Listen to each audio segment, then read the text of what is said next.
নমস্কার বন্ধুরা, আজ আমি আপনাদের সঙ্গে শেয়ার করব একদম সিম্পলভাবে বিরিয়ানি রেসিপি। আপনারা সবাই জানেন বিরিয়ানি বানাতে, তো আমি আজকে যে পদ্ধতিটা শেয়ার করব আপনাদের সঙ্গে একদম সহজ উপায়ে যেটা বানানো যায়। তো এখানে আমি 500 গ্রাম চিকেন ভালো করে ধুয়ে নিয়েছি। তারপরে আমি লবণ, হলুদ, গুঁড়ো লঙ্কা আর আদা রসুনের পেস্ট, জিরের গুঁড়ো ভালো করে আমি ম্যারিনেট করে নেব। আর সঙ্গে দিয়ে দিয়েছি 1 বাটি টক দই। এদিকে আমি বিরিয়ানির ভাতটা করার জন্য এখানে একটা পাত্রে আমি জল গরম হলে দিয়ে দেব চাল। বাসমতি চাল নিয়েছি এখানে আমি। আর এইদিকে আমি একটা কড়াইতে তেল গরম হলে পেঁয়াজগুলোকে ভালো করে ভেজে নিয়েছি।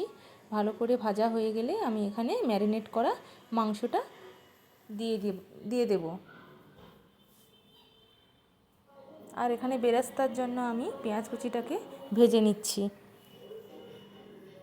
আর আলু ছিল, বিরিয়ানির আলুটা আমি ভালো করে ভেজে নেব তেল দিয়ে। এই দেখুন বিরিয়ানির ভাতটা আমার রেডি হয়ে গেছে, একদম ঝরঝরে। এখানে আমি দিয়ে দিলাম ঘি, তারপরে আমি দিয়ে দিচ্ছি ইয়েলো ফুড কালার আর বিরিয়ানি মশলা।